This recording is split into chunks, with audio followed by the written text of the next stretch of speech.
Hello guys, once again welcome to our channel REA. हम पिछले video में charge का प्रॉपर्टी पढ़े थे तीन तो एक हमारा एडिटिविटी ऑफ चार्ज, सेकंड हमारा क्वांटाइजेशन, थर्ड हमारा कंजर्वेशन ऑफ चार्ज। तो हमने उन तीनों को लिख दिया था, आपको याद है? तो नेक्स्ट वीडियो में क्या हुआ था। अभी इस वाले वीडियो में हम उस तीन तो वीडियो जो चार्ज के तीन तो प्रॉपर्टी है हम उसको पढ़ेंगे और उसके साथ साथ कूलॉम्स लॉ इसको भी हम डिस्कशन करेंगे और कुछ क्वेश्चन भी हम डिस्कशन करेंगे। ठीक है, तो चलते हैं। मैं लिखा हूँ ब्लैक बोर्ड पे एडिटिविटी ऑफ चार्ज, तो चेक करते हैं। तो एडिटिविटी ऑफ चार्ज क्या बोलता है? The total charge of the system is obtained simply by adding all the charges algebraically। तो क्या बोल रहा है फर्स्ट पॉइंट? तो total charge of the system, समझ लो इसको हम एग्जांपल के साथ लेते हैं। तो ये एक सिस्टम है, ठीक है। इसके अंदर जितने भी सारे चार्ज होंगे, समझ लो प्लस 3 कूलम, चार्ज का यूनिट है coulomb, plus 2 coulomb, minus 10 coulomb, minus 15 coulomb. ठीक है, इस एक सिस्टम में इतना चार्ज है। तो बोला है कि the total charge of the system, इस सिस्टम का टोटल चार्ज हमको निकालना है। कैसे निकाले? Is obtain simply by adding all the charges algebraically. जितने चार्ज है, कितने चार्ज है? 1 2 3 4। इस चार चार्ज को हम अलजेब्रिकली ऐड करेंगे, प्लस करेंगे। तो पहला चार्ज क्या है? +3 प्लस उसके बाद 2 -10 -50। 3 + 2 कितना? +5 -10 -50 कितना होगा? +5 से -10 जाएंगे तो -5 -15 कितना? -20 -20 कूलम हुआ नहीं टोटल चार्ज। तो टोटल चार्ज को हम ऐड कर देंगे। 3 + 2 5, फिर -10 -5, +5 से -10 गया तो -5, 8 -15 -5 -15 कितना? -20। तो इस टोटल चार्ज का सिस्टम कितना होगा? -20 कूलम। समझ में आया? उसको देखो, if A system content n charge, मतलब यहाँ पे हम 4 चार्ज लिए थे, तो Q1 इसको लेते हैं, Q1 Q2 Q3 Q4। ठीक है, 4 चार्ज हुआ था। n चार्ज लेंगे तो Qn, then total charge of the system is Q1 + Q2 + Q3 + Qn। मतलब टोटल जितने भी चार्ज है उन सबको हमको ऐड कर देना है। ठीक, समझ में? और क्या लास्ट पॉइंट बोला? Charge has magnitude but no direction. Charge का मैग्नीट्यूड है, मतलब कहाँ पे उसका डायरेक्शन नहीं पता। समझ में आया? First property additivity of charge, I think समझ में आ गया होगा। तो पहले इसको आप लिख लो।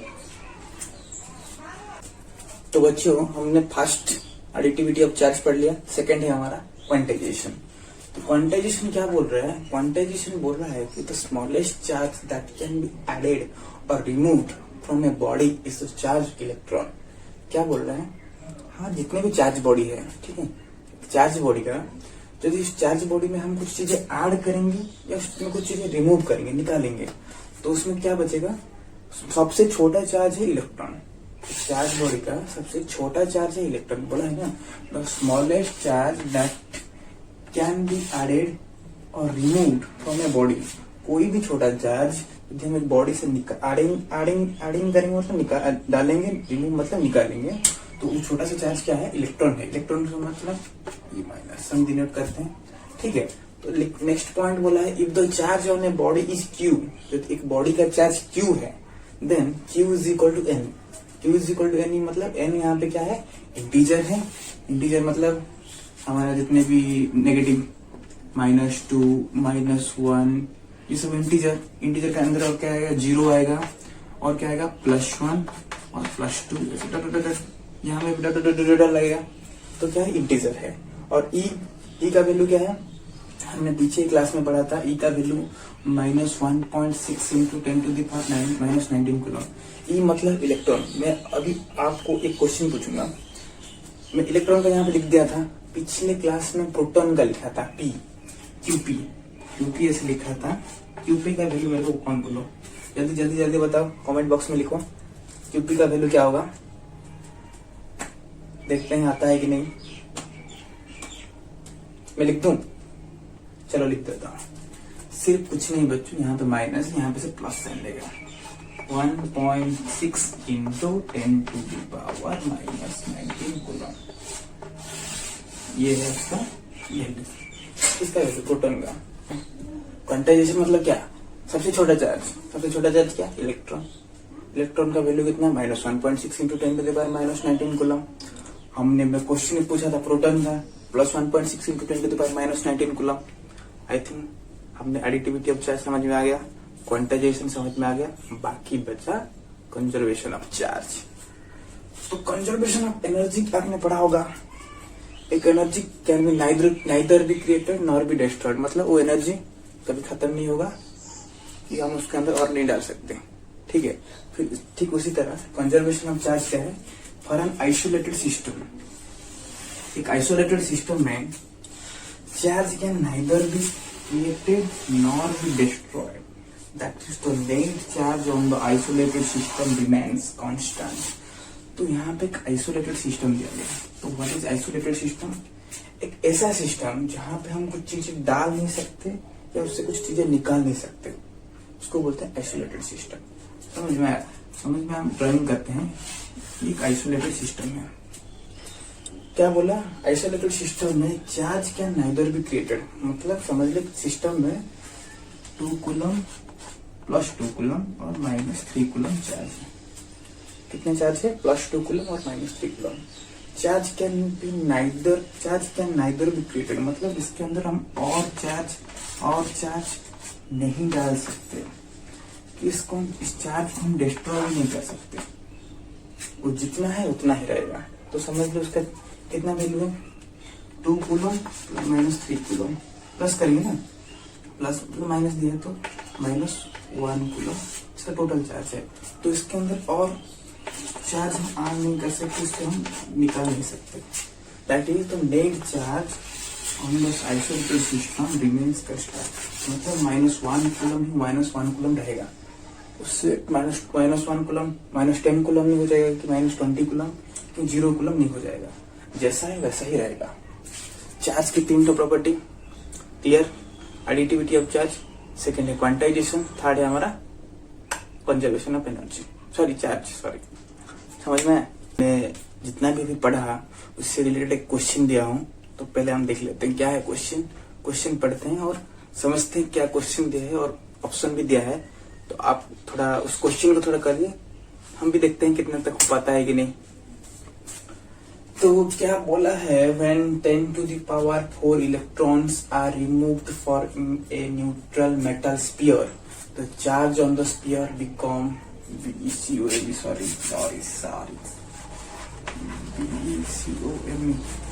become कितना होगा? ऑप्शन है 16 coulomb, 16 microcoulomb, option B -16 microcoulomb, option C 32 microcoulomb. Question ये दिया है, तो क्या बोला है क्वेश्चन में? क्वेश्चन में क्या बोला है? थोड़ा आप लोग करिए।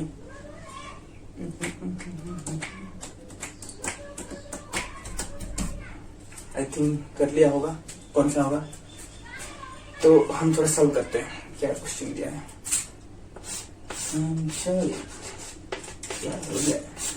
आंसर क्या होगा? क्वेश्चन पढ़ते हैं। When 10 to the power 4 electrons are removed from a neutral metal sphere, समझ लो ये एक मेटल स्फीयर है, उससे 10 to the power 4 electrons remove किया है। हमने पहले चैप्टर में पहले वीडियो में पढ़े थे, कोई भी बॉडी में इलेक्ट्रॉन रिमूव नहीं करेंगे तो क्या बन जाएगा? बॉडी पॉजिटिव बनेगा, बॉडी टोटली पॉजिटिव चार्ज बनेगा। तो पॉजिटिव यदि बनेगा तो ये ऑप्शन नहीं हो सकता, तो बाकी बचा ए और सी। इनमें से क्या कौन सा होगा देखते हैं। तो क्या बोला? तो क्या फाइंड करने के लिए बोला? तो charge on the sphere become gas. तो स्फीयर में कितना चार्ज है? तो हमने पढ़ा था Q = NE। क्यों पूछा है? N का वैल्यू कितना है? कितना? 10 to the power 4 इलेक्ट्रॉन का वैल्यू कौन बोलेगा? -1.6 इंटू 10⁻⁻19 कूलम। कूलम को हम साइड में रखते हैं, ठीक है। तो 10⁴ क्या होगा, ये 10 का वैल्यू और इसको आर करते हैं तो क्या होगा, -1.6 10⁻14 -19 क्या होगा, -1.6 10⁻⁻5 10⁻⁻5 हो गया। तो 1.6 को हम 16 करते हैं, 16 होगा तो 10 हो जाए, इधर चला जाएगा, 1 10⁻⁻6 कूलम कूलम कूलम। और हम जानते हैं 10⁻⁻6 is equal coulomb is equal to -16 micro coulomb. Answer क्या निकल रहा है, -16 माइक्रो कूलम। तो मैं बोला तो -16 माइक्रो कूलम नहीं होगा, क्या होगा, क्या हमने आंसर गलत निकाला है? नहीं। अब क्या होगा, ये हम इलेक्ट्रॉन निकाले, टोटल बॉडी का टोटल जो स्पीयर है, स्पीयर का चार्ज क्या होगा, स्पीयर से यदि हम इलेक्ट्रॉन निकाल रहे हैं तो वो बॉडी टोटली क्या हो जाएगा, पॉजिटिव चार्ज। -16 है ना, तो क्या होगा, तो टोटल क्या हो जाएगा, +16 माइक्रो कूलम। समझ में आया? देखो ये हो गया, निकला उसका -16 माइक्रो कूलम। लेकिन हमने पढ़ा था कि कोई भी बॉडी से यदि हम इलेक्ट्रॉन रिमूव करेंगे, निकालेंगे, ठीक है, तो बॉडी टोटली पॉजिटिव चार्ज बन जाएगा, टोटली पॉजिटिवली चार्ज बन जाएगा। तो ये 10⁻⁻16 है माइक्रो कूलम। स्पीयर का टोटल चार्ज क्या पूछा है हमको, स्पीयर का पूछा है ना, तो charge on the sphere, sphere का चार्ज क्या होगा, +16 माइक्रो कूलम। तो हमारा आंसर क्या है, तो आंसर क्या निकलेगा हमारा, +16 माइक्रो कूलम। आई थिंक ये आपको क्वेश्चन समझ में आ गया होगा। यदि भी समझ में, अगर आपको समझ में नहीं आया तो कमेंट में लिख लीजिए, ठीक है। तो बच्चों हमने क्वेश्चन सॉल्व कर दिया। अब हम करेंगे कूलम्स लॉ पढ़ेंगे। क्या पढ़ेंगे, कूलम्स लॉ। तो कूलम्स लॉ में क्या होता है, आप दो चार्ज के बीच में पढ़ेंगे, दो चार्ज के बीच में क्या हो रहा है क्या नहीं हो रहा है, ये हम कूलम्स लॉ में पढ़ेंगे। तो दो चार्ज क्या है, इधर दो चार्ज पॉजिटिव भी हो सकते हैं, इधर हमारा दो चार्ज नेगेटिव भी हो सकता है। एक चार्ज पॉजिटिव हो सकता है, दूसरा चार्ज नेगेटिव भी हो सकता है। और हम जानते हैं कि पॉजिटिव हमेशा क्या करते हैं, अट्रैक्शन करते हैं कि रिपल्शन करते हैं। रिपल्शन मतलब दूर फेंकते हैं, ये उसको फेंकेगा, ये उसको फेंकेगा। ठीक उसी तरह नेगेटिव चार्ज, ये नेगेटिव चार्ज, ये नेगेटिव चार्ज, ये भी उसको फेंकेगा, ये भी उसको फेंकेगा। लेकिन पॉजिटिव चार्ज और नेगेटिव चार्ज क्या होते हैं, दूसरी तरफ अट्रैक्ट करते हैं। Positive repulsion, negative repulsion, positive negative attraction. समझ में? तो क्या है, यदि हमारा एक चार्ज दिया है +Q1 और दूसरा एक चार्ज है +Q2 और उन दोनों के बीच में सेपरेशन डिस्टेंस है Q1 से Q2 R, तो इसमें कौन सा फोर्स लगेगा, यहां से चला जाएगा, यहां से चला जाएगा। क्यों, रिपल्सन करते हैं कि नहीं, रिपल्सन मतलब यहाँ पे रिपल्सन फोर्स। ठीक है, उसी तरह यदि एक चार्ज नेगेटिव है और दूसरा चार्ज भी नेगेटिव है हमारा, -Q1 और -Q2, उनके बीच में क्या सेपरेशन डिस्टेंस क्या है, R। ये चार्ज और ये चार्ज से डिस्टेंस क्या है, R। तो ये भी क्या करेंगे, एक दूसरे से दूर भागेंगे। फोर्स क्या करेगा, एक दूसरे से दूर भागेगा। तो ये दोनों कौन से फोर्स हुए हमारे, यहाँ पे क्या हुआ, रिपल्सन। क्या हुआ, रिपल्सन। ठीक उसी तरह और एक चार्ज है Q1, दूसरा एक चार्ज है -Q2, +Q1 -Q2। देखो दोनों चार्ज क्या है, ऑपोजिट है। तो क्या करेंगे, ये उसके तरफ, ये उसके तरफ, क्या होगा, ये फोर्स और ये फोर्स क्या होगा, हमारे अट्रैक्टिव फोर्स होगी। क्या, कौन सा फोर्स होगा, अट्रैक्टिव फोर्स। यहाँ पे रिपल्सिव फोर्स, यहाँ पे अट्रैक्टिव फोर्स। ठीक है, चार्ज जो कोई भी हो, हमको मतलब नहीं करता। तो लेकिन कूलम्स लॉ में क्या कहता है, ये दो चार्ज बॉडी के बीच में होते हैं। ठीक है, दो चार्ज बॉडी के बीच में होता है। इसके अंदर जो फोर्स क्या करता है, ये चार्ज बॉडी के ऊपर डायरेक्टली प्रोपोर्शनल करता है और इनवर्सली प्रोपोर्शनल करता है हमारे रेडियस के ऊपर। तो किसके ऊपर डिपेंड करता है, ये डायरेक्टली प्रोपोर्शनल Q1 Q2। अगर दो चार्ज के बीच में डायरेक्टली प्रोपोर्शनल होता है और इसके जो डिस्टेंस है R, उसके अंदर इन्वर्सली प्रोपोर्शनल होता है। ठीक है, तो ये है डायग्राम, इसको आप पहले ड्रॉ कर लो, उसके बाद में लिख। तो बच्चों हमने कूलम्ब्स लॉ का डायग्राम देख लिया। कूलम्ब्स लॉ के डायग्राम में क्या है, एक Q1 चार्ज है, एक Q2 चार्ज है। कौन सा चार्ज है, दो चार्ज है Q1 और Q2, उनमें डिस्टेंस क्या है, R, इनका सेपरेशन डिस्टेंस है ना, Q1 से Q2 इनका डिस्टेंस क्या है, R है। तो यहाँ पे जो फोर्स है उसको हम फाइंड करना है, हमारा कूलम्ब्स लॉ का ये रूल है। तो दोनों चार्ज के अंदर जो भी फोर्स है उसको हमको फाइंड करना है। तो मैं बोला था कि जो फोर्स है इन दोनों के बीच में वो किसके ऊपर डायरेक्टली प्रोपोर्शनल होता है, दोनों चार्ज, जो भी हम दो चार्ज लेंगे, जैसे यहाँ पे Q1 और Q2 लिया है, तो Q1 और Q2 के ऊपर वो डायरेक्टली प्रोपोर्शनल होगा। डायरेक्टली प्रोपोर्शनल मतलब उसके ऊपर डिपेंड करता है। और इनवर्सली प्रोपोर्शनल हमारा क्या होगा, square of distance between them. तो इसको मैंने लिख लिया, force between charges is directly proportional to both charges. यहाँ पे जो फोर्स यूज हो रहा है, F जो यूज हो रहा है, वो किसके अंदर डायरेक्टली प्रोपोर्शनल है, Q1 और Q2 चार्ज के ऊपर। समझ में आया? तो सेकेंड पॉइंट क्या बोल रहा है, force between charge inversely proportional. यहाँ पे डायरेक्टली प्रोपोर्शनल हो रहा है चार्ज के ऊपर, यहाँ पे इनवर्सली प्रोपोर्शनल हो रहा है square of distance between them. मतलब R के ऊपर वो इनवर्सली प्रोपोर्शनल लिखा है, F is inversely proportional to square of distance between them, मतलब 1/r स्क्वायर। तो इक्वेशन 1 है, इक्वेशन 2 है। क्योंकि हम इक्वेशन 1 और 2 को ऐड कर देंगे तो क्या होगा, F इज डायरेक्टली प्रोपोर्शनल रहेगा, यहाँ पे भी F और यहाँ पे भी F, LHS इक्वल है तो हम LHS लिख दिया, F is directly proportional. RHS के साइड क्या है, Q1 Q2, यहाँ पे R square, Q1 Q2 R square क्या हो जाएगा। तो यहाँ पे हमको कंस्टेंट है, सॉरी प्रोपोर्शनल है, इसको हम हटा देंगे तो F is equal to K into Q1 Q2 by R square. तो ये है हमारा कूलम्ब्स लॉ। समझ में आया, समझ में आया कि नहीं बच्चों? फिर से समझा देता हूं। यहाँ पे जो फोर्स हो रहा है वो डायरेक्टली प्रोपोर्शनल है Q1 Q2 और इनवर्सली प्रोपोर्शनल है square of distance between them. तो इस K को क्या बोलते हैं, K is called Coulomb's constant. क्या है, कूलम्ब्स कांस्टेंट। ठीक है, तो पहले आप इसको पहले लिख दो, उसके बाद मैं बाकी का लिखूंगा।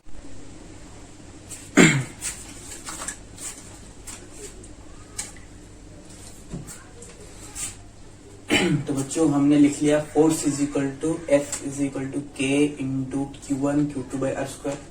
ये है इसका फॉर्मूला, हमने लिख लिया। तो हमने बोला कि K क्या है, फिर K is called Coulomb's constant. K यहाँ पे क्या है, कूलम्ब्स कांस्टेंट है। K का वैल्यू क्या है ऐसा यूनिट में, 9 इंटू 10⁹ न्यूटन मीटर स्क्वायर पर कूलम्ब स्क्वायर। ठीक है, तो यहाँ पे जितने भी सारे वैल्यू है उसका जो आपको लिखना, एक कॉपी में लिख दो साइड पे, कि जहाँ पे जैसे प्रोटॉन का charge plus 1.6 into 10⁻⁻19 coulomb, electron का चार्ज -1.6 इंटू 10⁻19 कूलम्ब। अभी आपको एक और एक का वैल्यू पता चल गया, coulomb's constant 9 into 10⁻9 newton metre square पर कूलम्ब स्क्वायर। ठीक है, तो उस K का वैल्यू क्या है, 1/4 पाई इप्सिलॉन नॉट, इप्सिलॉन। ठीक है, ये इप्सिलॉन क्या है, epsilon is equal to permittivity of free space. तो ये परमिटिविटी तो हमारे लिए एक नया वर्ड है, ये तो हम नहीं जानते परमिटिविटी क्या है। तो परमिटिविटी क्या है, परमिटिविटी क्या करता है, परमिटिविटी कहाँ से आया है, हम जो परमिशन देते हैं किसी को वहां से परमिटिविटी आया है। तो परमिटिविटी क्या है, परमिटिविटी क्या करता है, ये परमिशन देता है, किसको परमिशन देता है, एक मीडियम को परमिशन देता है। तो क्या परमिशन देता है मीडियम को, कि उसके अंदर जो भी दो चार्ज है, Q1 और Q2 दो चार्ज है नहीं, Q1 और Q2, उसके बीच कितना क्या है, दो चार्ज के बीच में कितना इजीली फोर्स अप्लाई होता है। क्या अप्लाई होता है, फोर्स अप्लाई होता है। तो क्या बोला, परमिटिविटी का मतलब क्या है, ये परमिशन देता है। क्या परमिशन देता है, कि किसको परमिशन देता है, एक मीडियम को देता है। क्या परमिशन देता है एक मीडियम को, एक मीडियम को ये बोलता है कि उसके अंदर जो चार्ज है, जो टू चार्ज है Q1 और Q2, ये क्या करता है, उसके अंदर कितना इजीली फोर्स अप्लाई होगा उसको परमिशन देता है। तो तो इसको बोलते हैं permittivity. Permittivity of free space, free space मतलब यहाँ पे वैक्यूम है, समझ में आ रहा है, यहाँ पे जिसके अंदर एयर नहीं होगा उसको हम वैक्यूम बोलते हैं, फ्री स्पेस बोलते हैं। परमिटिविटी का वैल्यू कितना है E0 का 8.854 into 10⁻⁻12 coulomb square newton inverse metre inverse square. समझ में आया? तो हमको इप्सिलॉन का वैल्यू पता चल गया, तो हम लिख सकते हैं F is equal to 1/4πε0 Q1 Q2/r²। तो ये जो फोर्स है सिर्फ और सिर्फ पॉइंट चार्ज के ऊपर लगेगा। ये जो लॉ, ये जो कूलॉम्स लॉ है सिर्फ पॉइंट चार्ज के ऊपर लगेगा। जैसे Q1 Q2 पॉइंट चार्ज है, उनके अंदर ये फोर्स कूलॉम्स लॉ होगा। आई थिंक कूलॉम्स लॉ आपको समझ में आ गया है। कूलॉम्स लॉ का फॉर्मूला क्या है? F is equal to Q1 Q2, F is equal to 1/4πε0 Q1 Q2/r², where epsilon का वैल्यू क्या है 8.854 into 10⁻⁻12 newton coulomb square newton inverse metre inverse 2। मेरे को भी याद नहीं आ रहा है, इतना बता दो। तो ये कूलॉम्स लॉ समझ में आ गया, तो उसको थोड़ा क्वेश्चन लिख करते हैं तो इजीली आपको समझ में आ जाएगा। समझे? तो बच्चों हमने कूलॉम्स लॉ समझ में आ गया, तो इससे रिलेटेड एक क्वेश्चन दिया है। क्या क्वेश्चन दिया है मैं पढ़ लेता हूँ और थोड़ा टाइम दूंगा आपको क्वेश्चन सॉल्व करने के लिए। तो क्वेश्चन क्या है? 2 charges each of 1 coulomb are at a distance 1 kilometre apart, the force between them is dash. Question थोड़ा पढ़ लीजिए। क्वेश्चन क्या बोला है मैं सॉल्व कर देता हूं, आप कर पाएंगे कि नहीं। ठीक है, आंसर क्या बोला, क्या करेंगे? 2 चार्ज दिए, समझ लो एक चार्ज दिया है और ये एक चार्ज दिया है।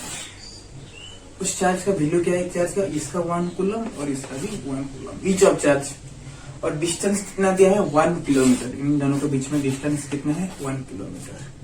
तो उसका तो हमको फोर्स निकालना है। तो हमने क्या पढ़ा है? फोर्स क्या पढ़ा है? फॉर्मूला क्या है हमको? F is equal to A into Q1 Q2/r²। हमको यहाँ पे R कितना दिया है? Q1 हमको पता है। पहले हमको K का वैल्यू, यहाँ पे K का वैल्यू कितना है रे? 9 इंटू 10⁻⁹। K का वैल्यू कितना? 9 इंटू 10⁻⁹। Q1 का वैल्यू कितना है? Q1 Q2 1 coulomb. डिस्टेंस पूछा है। R का वैल्यू कितना? 1 किलोमीटर। 1 किलोमीटर इक्वल कितना? 1000 मीटर। 1000 मीटर को हम लिख सकते हैं 10⁻3। लिख सकते हैं कि नहीं? लिख सकते हैं। तो पुट करते हैं वैल्यू में। K का वैल्यू है 9 इंटू 10⁹। Q1 Q2 का वैल्यू 1। R का वैल्यू क्या है? 10⁻3। R का वैल्यू r² मतलब इसका 2 बार करना है इसको। ऊपर क्या है? 9 इंटू 10⁹। नीचे है 10⁻6। 1 इंटू 1 समझ में आया क्या? 10⁻3 और 10² हो गया तो 10⁻6 हो जाएगा। 3 इंटू 2 पता है ना? x⁴ into b। तो हमको पता है कि x⁴ इंटू b होगा। पता है ना ये वाला फॉर्मूला? छोटे टाइम में पढ़े थे। 9 10⁹ 6 नीचे ऊपर जाएगा तो 10⁻9 - 6 तो equal to 9 into 10⁻3 newton. Answer आपको पता चल गया। अभी आंसर क्या हुआ? 9 इंटू 10⁻3 न्यूटन। बहुत इजी सा क्वेश्चन था। अभी आपको नेक्स्ट क्वेश्चन दूंगा, समझ में आया? अभी आपको नेक्स्ट क्वेश्चन दूंगा, उस क्वेश्चन को मैं आपके लिए ही दूंगा कि आप उसको सॉल्व कर लीजिए और कल नेक्स्ट क्लास में मेरे को आंसर निकाल के कमेंट बॉक्स में देना। ठीक है, ये आपका काम है। तो क्वेश्चन थोड़ा लिख लीजिए, आंसर लिख लीजिए। समझ में आ जाएगा, नहीं आया तो फिर से बोलना, मैं समझा दूंगा। ये मेरा ही काम है। और चार्ज का 3 प्रॉपर्टी पढ़ लिया, कूलॉम्स लॉ पढ़ लिया, क्वेश्चन थोड़ा सॉल्व किए। अभी तुमको एक क्वेश्चन में होमवर्क दे रहा हूँ, क्वेश्चन थोड़ा लिख लो। +2 coulomb and +6 coulomb charges are repelling each other with a force of 12 Newton. If each charge is given -2 coulomb of charge, then the value of force will be dash. ये question आपको आज solve करना है, मेरे को comment box में answer देना है या नेक्स्ट क्लास में मेरे को बोलना है, ठीक है? कमेंट बॉक्स में भेज देना, ठीक है? तो आज का आपको वीडियो कैसा लगा कमेंट बॉक्स में लिख लेना। इस चैनल को लाइक शेयर और सब्सक्राइब करते रहना। आपका चैनल है आर्य टाटा।